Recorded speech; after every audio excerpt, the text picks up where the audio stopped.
네, 안녕하세요. 드디어 첫 번째 팟캐스트 방송을 시작하도록 하겠습니다. 오늘 방송은 주로 제가 답변을 드리고 그 질문자로서는 피터팬님이 수고해 주시도록 하겠습니다. 피터팬님 인사 한번 해주시겠습니까? 네, 안녕하세요. 저는 닉네임 피터팬 쓰고 있는 이제 운영자진 중 한 명이고요. 오늘 질문 올려주신 분들은 이제 저희가 선물을 보내드리고 그 질문은 이제 오스카님께서 답변해주는 방식으로 한번 간단하게 진행해보도록 하겠습니다. 예, 저희가 아직은 여러 가지 면에서 미숙할 거라고 예상이 되고요. 현실적으로 그렇습니다. 그리고 지금 현재 진행하는 방송은 특별한 장비 없이 핸드폰으로 그렇지만은 내용만큼은 충실하게 하려고 생각하고 있습니다. 다소 부족함이 있다고 하더라도 이해해 주시기 바라고요. 그리고 앞으로 이 방송은 여러분들이 올려주신 질문과 저희들의 답변 위주로 진행이 될 예정이니까요. 좋은 질문 많이 올려주시면 상품도 드리고 또 그만큼 좋은 답변으로 채워드리도록 하겠습니다. 처음 방송을 시작하시는데 소감 한마디 말씀해 주시죠. 제 소감이요? 예. 네, 저는 지금 전반적으로 카페 이제 글들을 많이 살펴보고 있는데 회원분들이 많은 또 생각을 하고 계시고 다 각자 궁금한 것도 다양하게 많이 가지고 계신 것 같아요. 그래서 그 중에 특별히 좀 저도 이제 관심 있고 재밌을 것 같은 것들 위주로 한번 골라서 또 많이 알고 계시는 이제 오스카님께 한번 질문을 해보도록 할게요. 예. 사실 피터팬님은 열혈 탁구 매니아시고 그런 탁구에 대한 열정과 또 그동안의 용품에 대해서 많이 공부하신 것들을 감안을 해서 저희 탁구닷컴에서 작년에 특채한 인재라고 할 수 있습니다. 그래서 여러분들의 질문을 대변하실 때 좀 보편적인 입장에서 사실 제가 질문을 고른다고 하면 아무래도 제작자의 입장에서 또는 브랜드 운영자의 입장에서 제 의견대로 질문을 선정할 수 있을 것 같아요. 그래서 여러분들의 의견을 일반 탁구 동호인의 입장에서 좀 반영할 수 있는 그런 질문자로서 피터팬님을 선정했습니다. 네. 앞으로 좋은 활약 부탁드리고요. 네, 알겠습니다. 예, 그래요. 저희가 지금 탁구클럽 HG에 오시면 제가 운영하는 게시판 하나 있죠. 게시판 이름은 카페지기의 방, 그리고 가로 안에 준회원 댓글 가능 운영 관련 제안 이렇게 해놨는데요.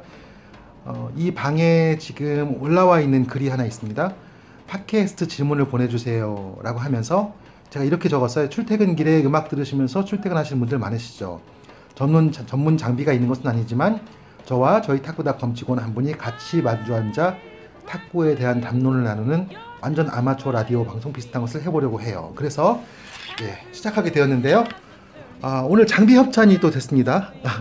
예, 오늘 장비 협찬은 어느 회사에서 진행을 하게 됐나요? 장비 먼저 녹음 장비로는 삼성 갤럭시 S6 예, 핸드폰으로 예, 하고 삼성에서 있고요. 스폰을 받으셨나요? 그런 건 아니고요. 예, 음악은 지금 사운드 드럼, 미니 사운드 드럼에서 지금 틀고 있고요. 네네.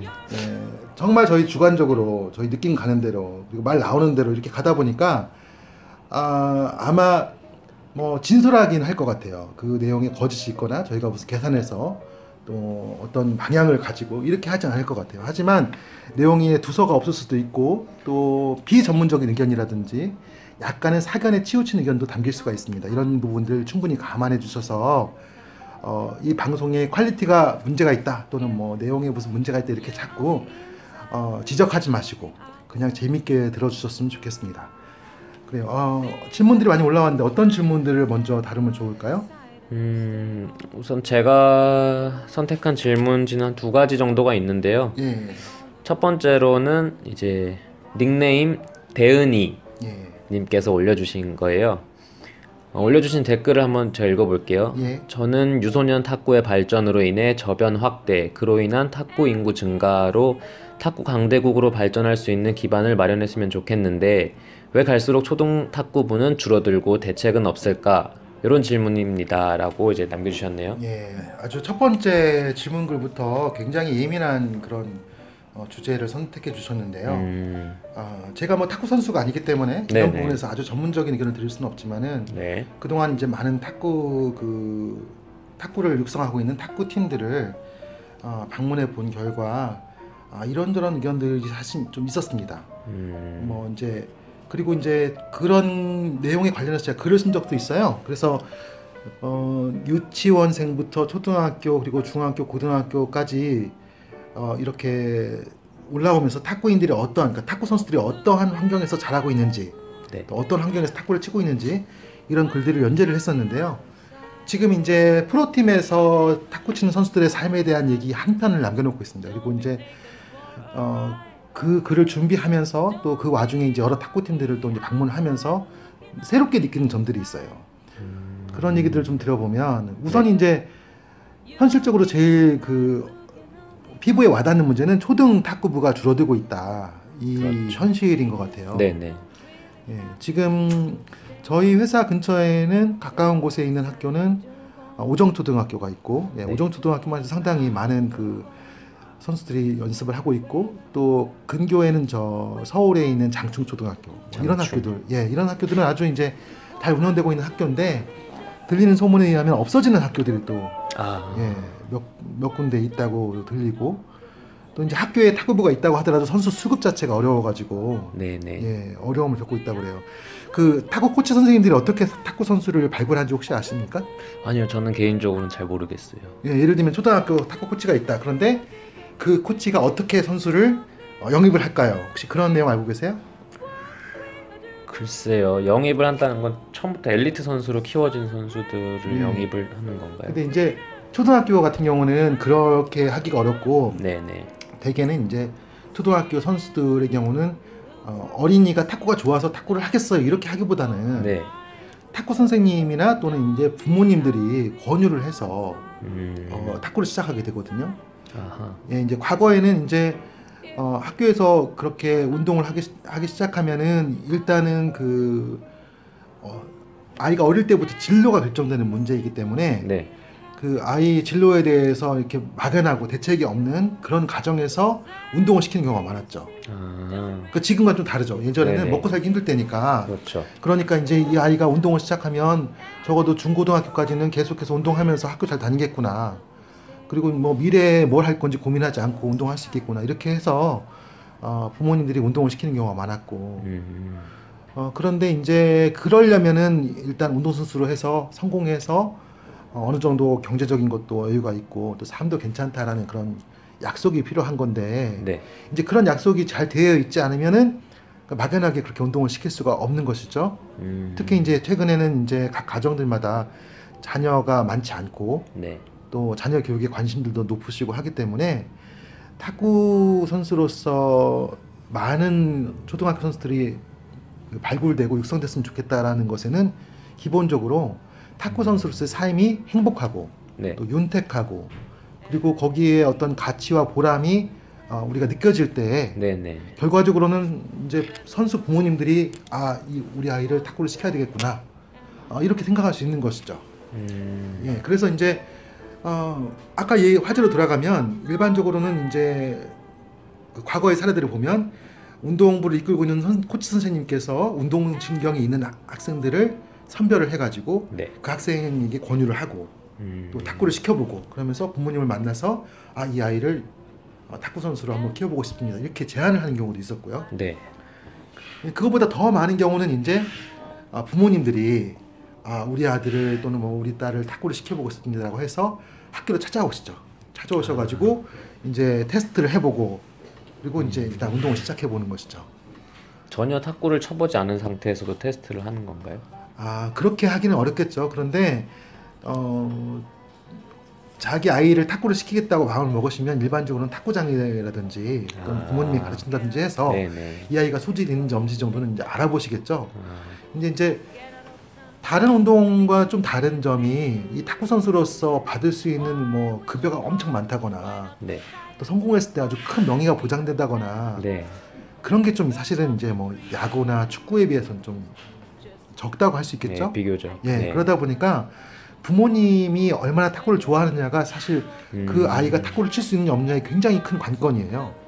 그러니까 부모님이 탁구를 좋아하셔가지고 이렇게 재미있는 탁구를 우리 아이에게 평생 즐기도록 하고 싶다. 네. 뭐 이런 동기가 굉장히 주요한 선수 발탁의 요인이 된다는 것이죠. 그러면 대부분 이제 생활체육인이라던가 아니면 선수 출신의 경우가 많겠네요. 그렇죠.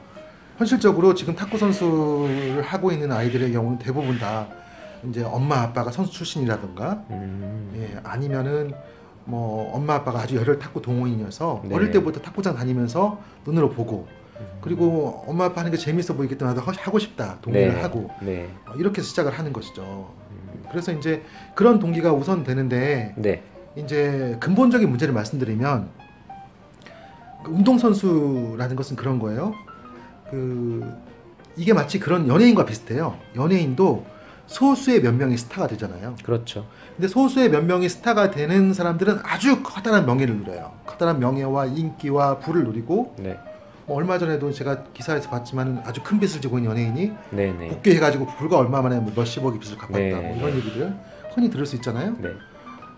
그렇지만은 다수의 사람들이 그 밑에 저변으로서 연예인 지망생으로서 힘든 생활을 하죠. 네. 그렇죠. 그렇지만은 그래도 그 소수의 몇 명이 누리는 영광이 또는 뭐 그 부가 너무 부러워서 거기에 굉장히 많은 사람들이 이렇게 참여해가지고 이루어지는 그런 피라미드 구조란 말이에요. 네네. 운동은 대부분 다 그런 구조예요. 그러니까 물론 예외도 있습니다. 뭐 예를 들면은 뭐 운동선수가 많지 않아서 그 운동을 하겠다고 하면 국가적인 지원을 받는 경우도 있어요. 뭐 봅슬리라든지 뭐 그러니까 저변이 많지 않은 운동들이 있지 않습니까? 네네, 그런데도 국가대표로서 올림픽은 나가야 돼요. 그런 경우는 그렇게 많은 저변이 없다고 하더라도 거기에 이제 자기가 지원을 하면 국가에서 지원이 좀 쉽게 되기 때문에 네. 뭐 그렇다고 해서 아주 뭐 넉넉하게 생활할 수 있고 이런 건 아니지만은 비교적 그런 피라미드 구조가 아닌 운동 분야들도 있습니다. 네네. 그런데 일반적으로 우리가 인기 스포츠라고 하는 그런 운동들은 대부분 다 피라미드 구조를 이루고 있죠. 그렇다고 하면 이 피라미드 구조가 어떻게 형성되느냐? 이게 이제 어떻게 보면 이제 그 조직 폭력배 구조가 비슷한 것 같아요. 아, 그런가요? 예, 왜냐하면 소수의 그 권력의 정점에 있는 사람들이 어마어마한 권력을 누릴 때 그 밑에 피라미드에 가입을 하는 거거든요. 가담을 하는 거거든요. 그런데 위에 정점에 있는 사람들이 그러한 어마어마한 권력을 누리지 못하면 그 어려운 조직 생활을 왜 하겠느냐? 그래서 이제 가담이 안 되겠죠. 그렇죠. 뭔가 목표 지점이 안 보이는 거군요. 그렇죠. 그렇게 되면. 네. 그래서 이제 그런 피라미드 구조를 대부분 그러니까는 뭐 그 다단계 그런 판매 조직만 비슷한 거죠. 네네. 정점에 있는 사람들이 큰 부를 누리는 것을 계속해서 홍보를 하면서 네. 그 아래의 피라미드 아래 구조를 영입시키는 그런 구조란 말이에요. 그런데 이제 탁구는 어떤 문제가 있느냐? 정점에 있는 사람들이 그만큼 누리고 있느냐에 대한 질문이 있는 거예요. 그러니까 뭐 예를 들면은 골프라든지 축구라든지 뭐 야구라든지 이런 사람들은 몇십억대 몇백억대 연봉을 받는 사람들 그렇죠. 있잖아요. 네. 예. 그런데 우리가 뭐 피부로 와닿는 문제지만은 세계적으로 가장 유명한 탁구 선수가 된다고 하더라도 네. 그런 운동 종목과는 그 대우 자체가 현저하게 다르고 특히 이제 한국의 경우는 문제가 이제 프로리그가 없기 때문에 이 프로리그가 사실 굉장히 이제 중요한 그 사안인데 네. 얘기가 좀 이제 겉으로 나갈 볼 수가 있어. 이 질문은 나중에 제가 다룰게요. 이제 네. 프로리그가 있어서 연봉 구조가 이렇게 주어지면 모르겠지만 현재는 선수가 되면 회사와 계약을 해서 그 회사에 그 급여 체계를 받게 된단 말이죠. 실업팀에 들어가게 되면. 네네. 실업팀에 들어가지 못할 때에는 이제 시청팀이라든지 시군청팀이라든지 네. 아니면 이제 대학 선수가 되는 건데 시군청팀의 경우는 시군청의 공무원 수준의 보통 높은 고위 공무원 아니고 공무원 수준의 급여를 받게 되고 그리고 또 이제 공무원처럼 이렇게 장기간의 복무가 보장이 되지 않는 네. 그런 형편이고요. 그 다음에 대학 선수가 되면은 이제 급여 받는 것 자체가 어려워지는 형편이 돼요. 그러니까는 피라미드 자체 그 상부 구조가 빈약하기도 하지만 네. 더 중요한 문제는 피라미드 상부 구조에 있는 사람들조차 큰 부를 누리거나 큰 영광을 누리지 못한다는 거죠. 그래서 결과적으로는 그 위에 있는 사람들이 바라보면서 나도 저렇게 선수가 되고 싶다. 또는 우리 아이들도 저렇게 유명한 선수가 되어서 저런 영광을 누렸으면 좋겠다. 라는 그런 유인을 주지 못한다는 것입니다. 이게 이제 근본적인 문제죠. 그러니까 탁구계가 이제 저변이 커진다는 것은 항상 네. 그 스타를 발굴하고 그 스타가 우리 눈에서 얼마나 화려하고 멋지게 보이느냐가 네. 굉장히 큰 요소예요. 그러니까 이제 일례를 들면은 88 올림픽 때 저희가 이제 화려한 모습의 그 금메달 따는 장면들 보지 않았습니까? 그 그렇죠. 당시 이제 기억하면 얼마나 탁구 붐이 일었는지 탁구 공이 이제 품절되는 거죠. 공이 네, 품절되는 공이 상황인가요? 품절돼요. 왜냐면 너무 많은 사람이 탁구를 치니까. 아하. 그리고 탁구공이 너무 귀하다 보니까 몰래 탁구장에 가가지고 탁구공 한두 개를 챙겨오는 사람들도 생겼어요. 살 수가 없으니까. 아, 그러다 보니까 탁구장에서는 이제 공 관리를 굉장히 신경을 쓰게 되고요. 아하. 뭐 굳이 시합구가 아니고 그 당시에 뭐 그냥 2성구 뭐 1성구로 탁구를 쳤는데 탁구장에서 네. 탁구공을 깨뜨리면 그걸 변상을 해야 되는 아, 그런 시절이 있었어요. 구장에 그냥 널브러져 있는 공들도요. 아, 널브러져 있지 않죠. 그때는. 아, 특별 관리가 되나요? 그래서 특별 관리가 되죠. 그러니까 88 올림픽, 86 아시안 게임 88 올림픽 이후에는 탁구가 너무 붐이 심하게 일어가지고 아, 예, 그때는 뭐 사실 지금처럼 동호인도 없었어요. 이제 탁구장에 가면 너무 많은 사람이 탁구를 치다 보니까 공을 댈 수가 없는 거예요. 음흠. 그러다 보니까 막 그 공 사기도 어렵고 탁구장에서도 이제 공을 아주 엄정 관리를 하고 막 그랬던 시절이 있었거든요.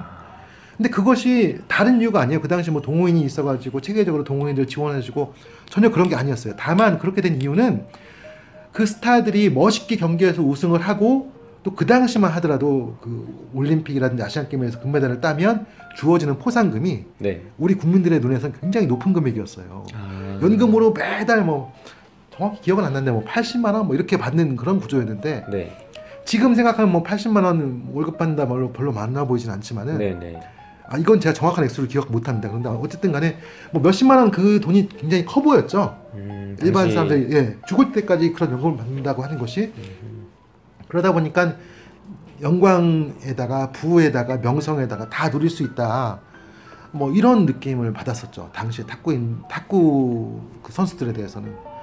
그런데 이제 현실적으로 지금의 시장을 보면 결과적으로 선수들은 이제 회사든 아니면 시군청이든 소속이 돼서 월급을 받는 사람이고 네네. 자신들이 어떠한 성적이라든지 어떠한 걸 낸다고 하더라도 그 월급이 바뀌진 않아요. 이제 부가적으로 그런 건 있어요. 대회에 우승하면 우승 상금이 주어지죠. 그런데 아시겠지만은 대회 우승이라는 게 쉽지 않잖아요. 그렇죠. 예. 네. 그러니까 뭐 일반적인 그런 스포츠하고는 다른 게 그런 면이 있는 것 같아요. 골프만 하더라도 예를 들면 20명, 30명의 우승권이 있는 사람들이 돌아가면서 우승을 해요. 꼭 1등인 사람이 항상 1등 하지 않는단 말이에요. 그날의 컨디션 또는 운, 상황, 뭐 예를 들면 자기가 그 나라의 골프장에 익숙하기 때문에 내가 이 나라에서는 내가 항상 우승한다라든지 뭐 이런 거 네. 그런 것들이 있어서 선수들이 우승 상금을 나눠갈 수 있는 구조예요.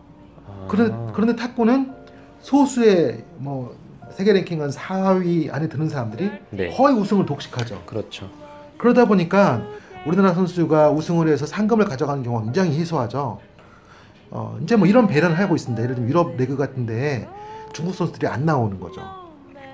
예, 안 나와서 유럽 선수들이 좀 타가게 하고 네네. 뭐 이런 식의 배려는 있지만은 마음 먹고 큰 대회라고 하면은 중국 선수들이 독식을 하기 때문에 그래서 결과적으로는 상금을 가지고서 큰 부를 누리기가 어려운 구조라는 것이죠. 부가적인 그렇게 수입을 예, 얻기가 부가적인 어려운 수입을 구조구나. 얻기가 어렵다는 거죠. 네. 그래서 이제 이 질문에 대해서 제가 첫 번째로 지적할 수 있는 부분은 그러니까 답변 드릴 수 있는 부분은 피라미드의 최상층에 있는 사람들이 네. 부와 영광과 명예를 누릴 수 있게 하는 네. 그거 자체가 좀 열악하다. 탁구가 그걸 마련해야 된다. 예, 그래서 이제 자연스럽게 나오는 얘기가 이제 뭐 그러면 프로리그 같은 대안들이 있지 않느냐. 네네. 근데 이제 프로리그는 제가 오늘 말고 다음번에 한번 네, 이렇게 해야 또 이제 질문이 새롭게 이어지고 네네. 또 다음번을 기다리지 않으시겠어요? 그래서 알겠습니다. 프로리그 얘기는 다음번에 하기로 하고 네.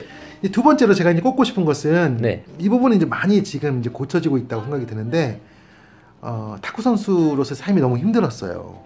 예, 저희 이제 탁구닷컴에서도 유명한 그 스포츠 선수가 있죠, 윤홍규 선수. 네. 윤홍규 선수하고 제가 자주 이제 만나고 얘기도 하지만 윤홍규 선수도 이제 어렸을 때 탁구 선수를 했었죠, 초등학교 때. 근데 이제 그만두게 된 것이 이 탁구 선수로서 삶이 힘들었기 때문에 그만뒀다고 하고 또 저도 이제 이름을 밝힐 수 없지만은 많은 선수들이 탁구 선수로 지내면서 어려움을 많이 겪어요. 대표적인 예는 이제 폭력 문제.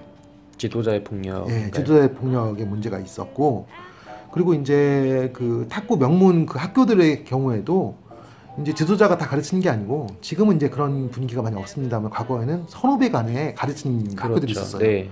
그러면 이제 선배가 후배를 폭행하는 경우. 음. 예, 저도 이제 대학 동아리 출신인데 제가 대학 동아리 들어갔을 때 MT를 갔는데 네. 대학교인데도 그냥 관례적으로 그냥 형식적이긴 하지만 뭐 그 심하게 한 건 아니지만 뭐 기합을 주는 거예요. 제가 이걸 왜 하냐고 그렇게 제가 했다가 예, 이거 원래 하는 거라고 막 그렇게 하고 네. 넘어갔는데 네네. 예, 정말 그랬죠. 저희 운동부라고 하면은 뭐 정말 지성인들이 모인 대학인데도 네. 술 먹이고 뭐 정말 그랬어요. 저희 운동할 때도 그냥 대학 동아리인데도 탁구 치다가 웃으면 네. 기합받고 혼나고 그리고 뭐 선배들이 가르칠 때도 막 그랬어요. 선후배 문화 그랬던 것 같아요. 이번에 포핸드 30개 쳐라고 했는데 30개 못 치면 엎드려 뻗쳐서 몇 개 하고 또 하고 이런 식으로 네. 전 그게 어디서 시작됐냐 이런 문제를 사실 점검을 해봐야 되는데 한국 문화는 아무래도 이제 일제시대 때부터 내려오는 그 군사 문화, 예, 그런 군대 문화가 자연스럽게 이렇게 운동계까지도 흘러 들어가서 선후배 관계에 있어서 폭행도 있었죠.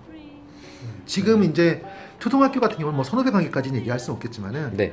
이제 초등학교의 경우는 이제 그런 폭행에 의한 뭐 코치들이 많이 아이들 때리고 그래서 이게 중단되는 경우가 상당히 많았어요. 그리고 이제 지금은 그런 부분이 굉장히 많이 개선된 것 같아요.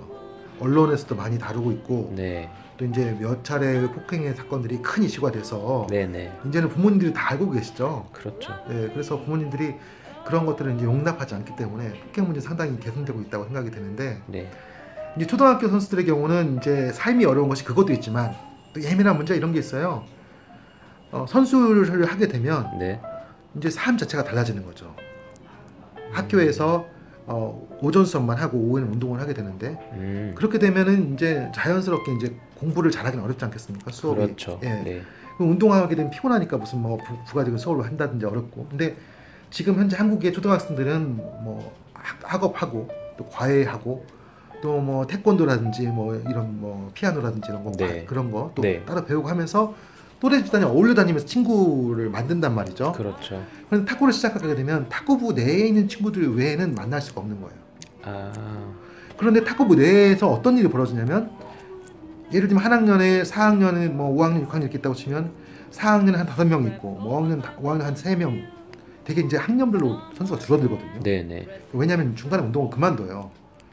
부모님이 이제 아이가 소질이 있다고 생각해서 시켰는데 성적이 잘 안 나오고 하다가 보면 다른 애들을 실력이 처지고 하면 이제 중단시키는 경우가 있어요. 그러니까 자기가 어릴 때 3학년, 2학년 때는 선수가 많았는데 점점 친구들이 줄어드는 거예요. 그러면서 인간관계가 폐쇄적이 되죠. 또 한 가지 문제는 자기하고 쓰는 친구는 탁구 치는 친구밖에 없는데 네. 이 친구가 매일 시합하는 거예요. 매일 시합해가지고 이기고 지고 하는 거예요. 네. 그리고 시합이 끝나면 선생님한테 가가지고 보고를 해요. 지금 몇 대 몇으로 어떻게 됐다. 그럼 선생님이 너 왜 그렇게 했어? 너 왜 그렇게 했어? 지적을 할 거 아니에요? 네. 어쩔 수 없는 거예요. 운동선수이기 때문에. 네. 그러면은 항상 옆에 있는 친구를 이겨야 되는 상태로 살게 되는 거예요. 그런 경쟁 의식이 몸에 그렇죠. 배어 있는 거군요. 그렇죠. 그러니까 아주 친한 친구고 이 친구하고 외에는 만날 친구가 없는데 이 친구와 나는 경쟁해야 되는 거예요. 뭔가 모순적인 그런 관계가 그렇죠. 있네요. 그러니까는 이 아이의 삶이 이런 면에서 어려운 거예요. 친구 관계도. 친구 관계도 어렵고 그리고 이제 결정적인 문제는 이제 운동을 시작했지만 성적이 안 나오는 경우도 있거든요. 그렇죠. 이제 1학년, 2학년 때는 성적이 나오다가 올라가면서 신체적으로 발육이 달라요. 네. 그러니까 어떤 아이는 빨리 크고 네. 어떤 아이는 늦게 크고. 그럴 수 있죠. 예, 그러다 보면 신체적인 부분에서 또 처지기도 하고. 네네. 또 이제 운동을 늦게 시작하는 아이들이 있어요. 4학년, 5학년 때 아주 네, 실력이 네. 있는 아이들인데 늦게 시작하는 아이들이 있어요. 그래서 네. 그런 아이들이 갑자기 튀어나오면서 난 안 되나 보다 하고 그만두는 경우도 있고. 그러니까 이제 되게 중고등학교는 학교마다 선수 숫자가 한 7, 8명 정도 이렇게 되면 뭐 시합에 5명씩 나가면 네. 문제가 없어요. 초등학교는 15명, 20명이 돼야 돼요. 왜냐면 15명, 20명이 돼도 그 선수들이 계속 4년, 5년 졸업할 때까지 가는 게 아니기 때문에. 그래서 초등학교는 선수들이 많고 코치진도 대부분 뭐 3명 뭐 이렇게 갖추고 있죠. 네, 그래서 이런 문제도 초등학교 선수들이 선수생활 하기 어려운 부분이 되는 것 같아요. 예. 또 이제 세 번째로 하나 얘기를 드린다고 하면 코치 선생님들이 이제 학교에 그 코치로 임용이 되면 네. 제가 코치 선생님들이 연봉은 어떻게 되는지는 잘 모르겠어요. 네. 그런데 이제 일단은 많이 받으시진 않는 것 같아요. 코치진이요. 코치진이. 네. 근데 타구 코치의 삶이 사실 굉장히 힘듭니다. 왜 힘드냐면 우선 아이들하고 일거수일투족을 같이 해야 되기 때문에 아이들이 되게 오후에 이제 운동을 시작해가지고 밤까지 운동하거든요. 네네. 그럼 끝나고 나면 9시, 10시 된단 말이죠. 네. 그때 퇴근을 하는 거예요. 그러니까 이제 아침부터 학교에 나와서 밤 9시에 퇴근, 10시에 퇴근하니까 네. 10시에도 이제 쉽게 퇴근이 안 되는 경우가 많아요. 왜냐면 그 부모님들하고 이제 남은 얘기를 한다던가. 근데 자기도 이제 아이들 가르치면서 쌓인 스트레스가 있으니까 그렇죠. 그런 걸 자연스럽게 술자리 이어진다던가. 그래서 코치 선생님들이 사실은 이제 가정에 소홀하기가 쉬워요. 삶 자체가. 그렇게 열심히 하는데 사실은 박봉이란 말이죠. 네. 거기에다가 또 아이들을 가르치기 위해서는 많은 경비가 들어갑니다. 그래서 아하. 용품도 그렇고, 네. 그리고 이제 공도 많이 사야 될 거고, 아이들 옷이라든지 이런 거 다 사야 될 거 아니에요? 그반 네. 선수들. 네. 그리고 코치 선생님이 한 분이 20명의 아이들을 키울 수가 없잖아요. 네. 그러니까 서브 코치를 둬야 돼요. 네네. 그 서브 코치 2명 뭐 이렇게 써야 되는데, 그런 경우는 이제 학교에서 그게 다 공식적으로 급여를 주는 형태가 아닌 경우가 많거든요. 그럼 어떻게 급여를 받죠? 그러다 보니까 이제 운동을 시키는 부모님들이 네. 코치 선생님의 그 과외 수업에 대한 비용, 그러니까 초과 근무 수당이 되겠죠. 그리고 서브 코치들에 대한 급여, 네. 그리고 아이들이 운동하면서 필요한 그런 장비 비용, 네. 또 아이들이 훈련 가다 보면은 지원이 필요하잖아요. 그렇죠. 여행하다 보면은 숙식이라든지 경비, 뭐, 숙비. 네. 또 대회 나갈 때마다 관련된 비용이 있단 말이죠. 네네. 그런 것들에 대한 비용, 또 훈련 캠프 같은 거, 뭐 해외로 전주 훈련 간다든지 훈련 캠프 비용, 이런 비용들이 다 들어가요. 네네. 근데 그거를 누가 마련해 주겠어요? 그러다 보니까 운동을 시킨다고 하면은 필연적으로 비용 문제가 발생을 해요. 그래서 처음에는 그런 걸 잘 모르다가 아이를 운동을 시켰는데, 이거 비용도 부담이 된다. 네. 부모님들 입장에서 현실적으로.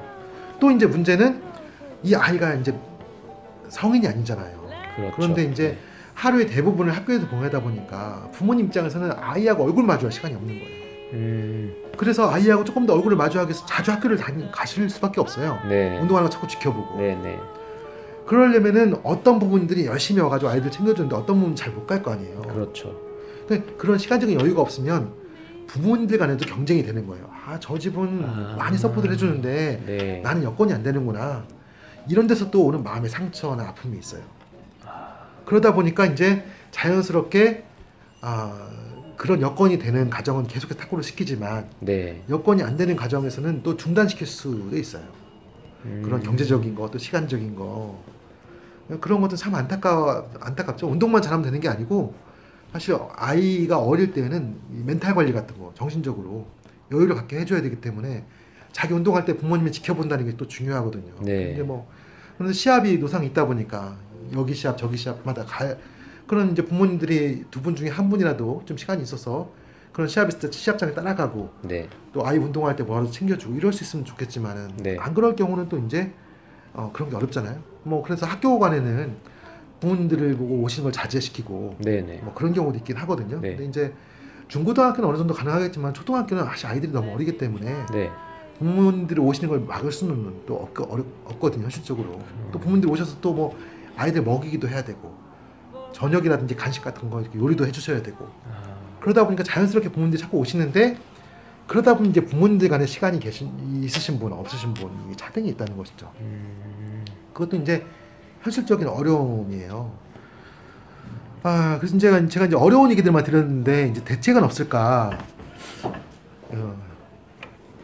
사실은 그 탁구라는 운동은 저도 다른 운동들 많이 경험을 해봤지만 다른 어떤 운동보다 재밌는 운동이거든요. 네.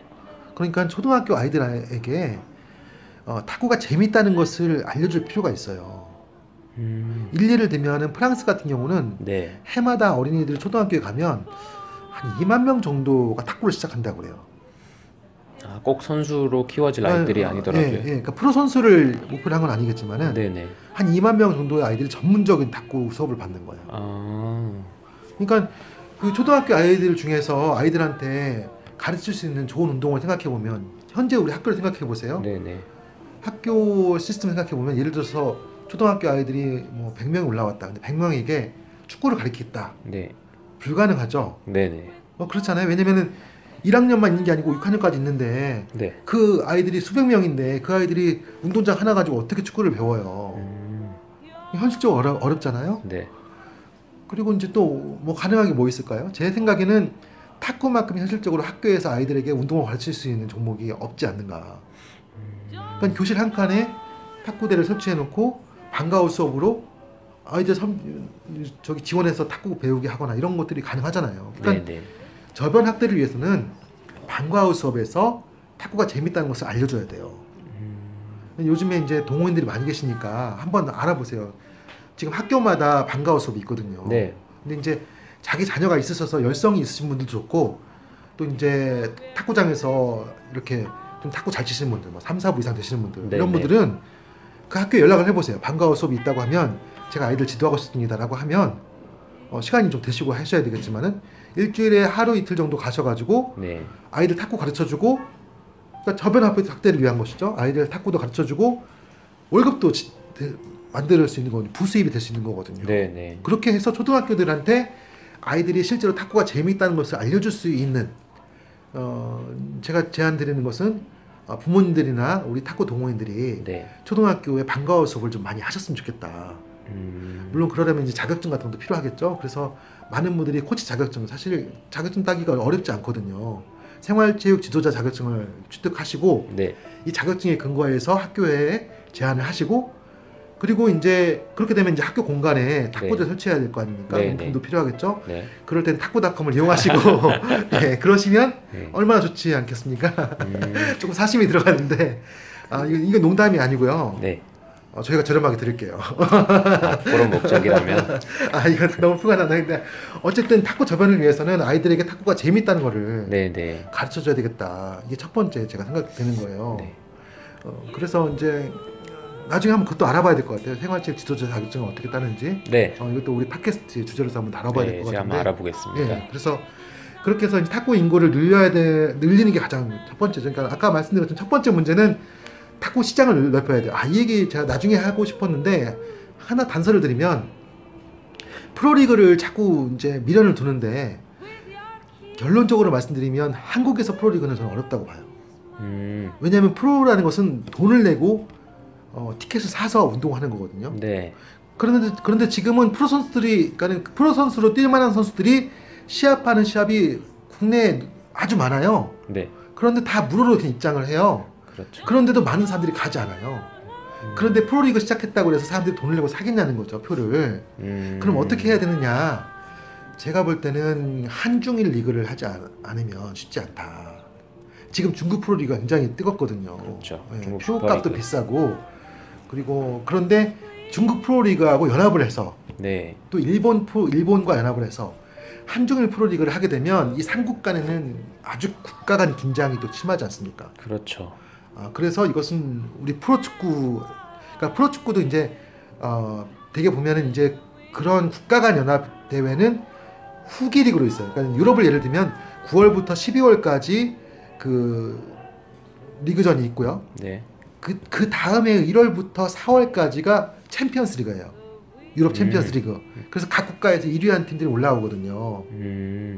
그러니까 지금 이제 중국 같은 경우는 지금 프로리그가 여름에 있거든요. 네. 그럼 중국 여름 프로리그가 끝난 다음에 중국에서 잘 치는 팀 몇 개 하고 우리나라에서 잘 치는 팀 몇 개 하고 일본에서 잘 치는 팀 몇 개 하고 해서 삼국 프로리그를 하면 그러면 이제 스폰서도 구하기도 편하고 또 관심도 뜨거워질 거고 이렇게 될 거란 것이죠.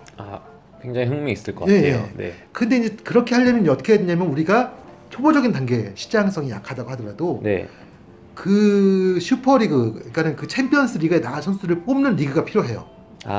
국내 자체적으로. 국내 자체적으로. 네네. 그래야 이제 중국의 프로리그에 챔피언스 리그에 올라올 수 있는 그 실력 있는 팀과 대등한 자격 조건이 된다는 얘기죠. 물론 그렇죠. 우리가 이제 힘이 떨어지겠지만 네. 선수 면에서 어쨌든 그래서 이제 초보적인 단계의 프로리그가 필요해요. 요 얘기를 다음에 더 상세하게 네. 드리도록 하겠습니다. 어쨌든 간에 그 선수들, 그러니까 저변 학대를 위해서 그렇게 방과후 학교를 활성화시킨다는 거, 그 다음에 그 피라미드 정점에 있는 사람들이 많은 부를 누릴 수 있도록 또 많은 영광을 누릴 수 있도록 하기 위해서 그런 상위의 리그를 만들 필요가 있다는 거. 예, 이런 의견들을 드리고요.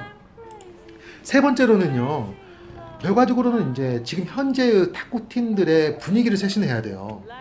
그러니까는 선수들에 대해서 과거에 했던 것처럼 폭력을 행사한다든가 이런 것은 없어야 될 것이고, 네네. 그리고 더 많이 오픈해야 돼요. 탁구 선수들의 삶을. 이게 중요한 기거든요. 폐쇄적이 되면 될수록 이 선수들은 더 많은 문제에 봉착돼요. 그래서 제가 생각하는 방법은 선수들이 운동하는 장면을 자꾸 오픈하고, 네. 동호인들도 관심을 가지고 이 선수들의 운동하는 장면을 지켜보고, 네네.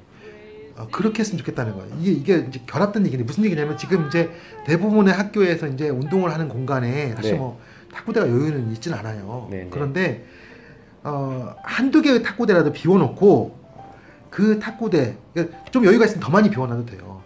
그 탁구대에 일반 동호인들이 와서 운동할 수 있게 해주면 좋겠어요. 저는 연습 시간이요. 연습 시간에 같이 운동할 수 있도록. 물론 같은 내용으로 운동할 수는 없겠죠. 사실 이건 굉장히 도전적인 얘기예요. 왜냐면 코치 선생님들이 아이들 혼내기도 하고 막 이렇거든요, 실제적으로는. 그렇죠. 근데 누군가 지켜보고 있다 하면 사실 그거 어려울 거예요. 근데 네. 제가 볼 때는 기본적으로는 앞으로는 바뀌어야 돼요. 아이들 혼내면서 못 가르쳐요. 특히 초등학교는 혼내면 혼낼수록 아이들이 폐쇄적이 되고, 근본적인 문제는 그거예요. 혼내면서 가르치니까 탁구가 좋아서 왔던 애들도 탁구를 싫어하게 돼요. 중고등학교 올라가기 전에 벌써. 네. 그러니까 앞으로는 그거 없앴으면 좋겠어요. 혼내지 않고 가르쳤으면 좋겠어요. 오픈을 하고 오픈된 그 장소에서 함께 훈련하는 사람들에게는 회비를 받아야죠. 지원금을 받는 거예요. 네네. 그렇게 해서 이 아이들을 후원할 수 있는, 그거는 제가 볼 때는 이제 일반 탁구장처럼 뭐 월회비 이런 개념이 아니고, 네네. 진짜 이 초등학교 아이들을 내가 후원하고 싶은 마음이 있을 때 좀 네. 많은 돈을 내고 네. 후원을 하실 분들이 와서 같이 운동하고, 그리고 그분들이 서포터즈가 돼서 동호회와 매칭도 하고, 그리고 이제 뭐 예를 들면 그 체육관이 아이들 시합 나가서 이제 비는 경우가 있거든요. 네. 그렇다고 하면 그 체육관에서 그 동호인들이 와서 같이 운동도 하고, 그러니까 장소를 공개함으로써 네. 이 아이들에 대한 관심 또는 서포터즈, 후원금 네. 같은 걸 모으면서, 네네. 그러면서 이 아이들의 관심을 많이 갖게 하면, 그러면 저변 확대에 있어서 좋고, 특별히 좋은 점은 이 탁구 팀 내의 분위기가 쇄신될 거라는 것이죠. 아이들 입장에서도 코치 선생님이 혼내서 열심히 운동하는 게 아니고, 누군가 나를 후원하는 사람들이 보고 있기 때문에 열심히 하는 것이죠. 좀 더 마음가짐이. 자발적인 참여를 할 수 있겠네요. 그렇죠, 그렇죠. 그래서 저는 앞으로는 뭐 굳이 클럽제가 되지 않는다고 하더라도, 지금 네. 현재의 학교 스포츠 상태가 학교 시스템을 유지한다고 하더라도 네. 체육관을 좀 오픈하고 네. 후원회를 조직하고, 네. 그 후원회에는 아이들을 후원하고 싶은 그런 마음이 있으신 분들, 순수한 마음을 가지신 분들이 참여했으면 좋겠다. 그리고 너무 탁구를 못 치는 분들이 배우려고 오시면 안 돼요. 그러니까 이 얘기는 무슨 얘기냐면, 초등학교 아이들이 이제 뭐 어른들하고 치는 것이 굳이 단점은 아니거든요. 네. 그러니까 왜냐면 사실 시합해 보면 초등학교 아이들 이기기 어려워요. 네. 왜냐면 이 코스가 많이 갈리거든요. 초등학교 아이들은 팔 길이가 작기 때문에 네. 상대방을 공략하기 위해서 이렇게 스트레이트로 하지 않고요, 좌우로 많이 갈라요. 근데 그게 일반 동호인들은 경험하기 어려운 공이에요. 일반 동호인들은 서로 연습 상대로 많이 하기 때문에 되게 네. 좋은 공으로 주거든요. 네네. 그러다 보니까 시합 때도 이제 스트레이트라든지 이렇게 대학생 안에서 많이 시합을 하는데, 초등학생들은 많이 갈려요, 좌우로. 시합해 보면 많이 처음에 이제 황당하죠. 공이 막 좌우로 쫙 갈라지니까. 잘 받아보지 않았던. 네, 받아보지 익숙하지 않은, 그러니까 많이 치면 또 익숙해져요. 네네. 그래서 근데 처음 치면 굉장히 황당합니다. 근데 어쨌든 간에 뭐 동호회에서 4부 뭐 5부 정도 되시는 분들 이상, 그래서 가끔씩 연습 파트너를 해도 네. 코치 선생님이 괜찮다 하시는 분들이 참여하면 좋겠고요. 그러니까 뭐 노상 같이 운동하는 건 안 되겠지만, 네, 네, 가끔씩 아이들에게. 근데 왜 그게 아이들한테 좋으냐면요, 초등학생들이 시합 요령도 좋고 뭐 다 좋아도 힘이 딸리기 때문에 강한 공을 받기가 어려워요.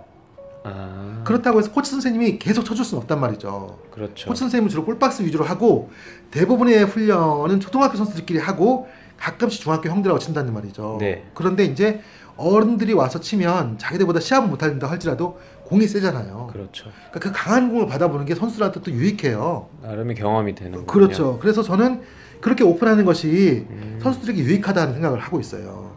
서로 윈윈이네요. 윈윈이 된다는 거죠. 네. 그래서 이런 내용들을 가지고 이 초등학교 탁구 팀들을 좀 더 육성할 수 있다고 하면 네. 예 그러면 좋지 않을까. 좀 상당히 많이 시간이 지났죠? 제가 보니까 거의 뭐 1시간 가까이 한 것 같은데 사실 질문을 좀 더 다루려고 했는데 이 첫 번째 질문이 제가 얘기가 많이 길어졌죠? 굉장히 질문이 심오했어요. 재미있었어요? 네. 들으신 내용이? 네, 많이 또 배웠고 예. 또 답변도 잘 해주셔서 예. 어쨌든 이제 동호인들도 뭔가 좀 더 이제 그런 발전을 위해서 자발적인 참여가 필요하고 예. 선수층 엘리트 선수층에서도 이제 그 보이지 않는 벽을 좀 더 허물고 오픈하고 서로가 좀 다가가면 많이 문제가 좀 해결되지 않을까 그렇죠, 싶습니다. 그렇죠. 예. 네. 제가 얘기하면서 느꼈는데요. 이걸 제가 글로 쓰려고 하면 네. 엄청 부담스러운 글이에요. 또 이제 글로 남으면 네네. 제 글에 이제 허점이 있다고 하더라도 보완하기 어렵잖아요. 네, 그렇죠. 그런데 대화하다 보니까 제가 앞에 했던 말을 점검하면서 뒷말에서 또 이렇게 보완할 수 있고 하다 보니까 글로 쓰는 것보다 훨씬 더 상세하게 제가 얘기할 수 있었던 것 같아요. 그래서 팟캐스트 괜찮다 생각이 드는데 네. 이제 유저분들이 어떻게 느끼실지 우리 클럽 그 회원분들이 어떻게 느끼실지 모르겠어요. 그러니까 저희가 다음 팟캐스트 찍기 전에요. 네. 오늘 내용에 대해서 질문을 좀 받아보는 게 좋겠죠? 오늘 방송 내용에 대해서 피드백을 받아보는 건가요? 네, 피드백을 받아보고 추가적인 어떤 의견들이 있으시면 제가 네. 다음 방송에서 또 보충 답변을 드릴 수 있을 것 같아요. 네. 예, 한 가지 유의할 점은 저는 이 클럽을 운영하고 있는 운영자이고 또 탁구닷컴을 운영하는 운영자이긴 하지만 제가 탁구 선수는 아니거든요. 네. 제가 예전에 글을 썼지만은 탁구인이라고 불리는 것과 그렇지 않은 것은 현저한 차이가 있어요. 그렇죠. 그러니까 이제 제가 탁구인의 한 사람으로서 이런 얘기를 했으면 탁구인들이 받아들일 수 있는 의견인데 네. 제가 얘기하는 것은 탁구인들이 받아들이지 못할 의견일 수도 있어요. 그런 한계가 있다는 것을 제가 스스로 이제 점검을 하고 또 제 이야기는 정답이 아니고 사견이다. 공식적인 답변이라기보다는 팟캐스트 콘텐츠다. 이런 한계점들을 인식을 하시고 네. 되도록이면 더 재밌고 알찬 내용으로 채워가도록 하겠습니다. 그리고 저희는 대본이 없습니다. 그래서 질문도 대본이 없고 답변도 대본이 없고 핸드폰 하나 갖다 놓고 하나 되네요. 예, 그래서 그런 한계점이 있기 때문에 조금 부족함이 있더라도 그리고 또 저희는 전혀 편집하지 않는 그냥 주절주절 말하고 주절주절 말한 그대로 네. 방송하는 그런 방송이니까 네. 그런 부분들 감안했으면 좋겠습니다. 네. 클로징 멘트가 뭐 있어야 되는데 뭐가 좋을까요? 클로징 멘트요? 네. 그것도 한번 공모를 받아볼까요? 그거 좋은 얘기인 것 같으니까 클로징 멘트. 네. 뭐 예를 들면은 대한민국 모든 사람들이 탁구인이 되는 그날까지 열심히 가겠습니다. 뭐 이런 거 있잖아요. 네, 그런 거. 네. 그래서 아무튼 클로징 멘트를 한번 마련해 보기로 하고요. 네. 지금까지 저는 오스카였습니다. 예, 저는 피터팬이었습니다. 감사합니다. 다음에 네. 또 뵙겠습니다.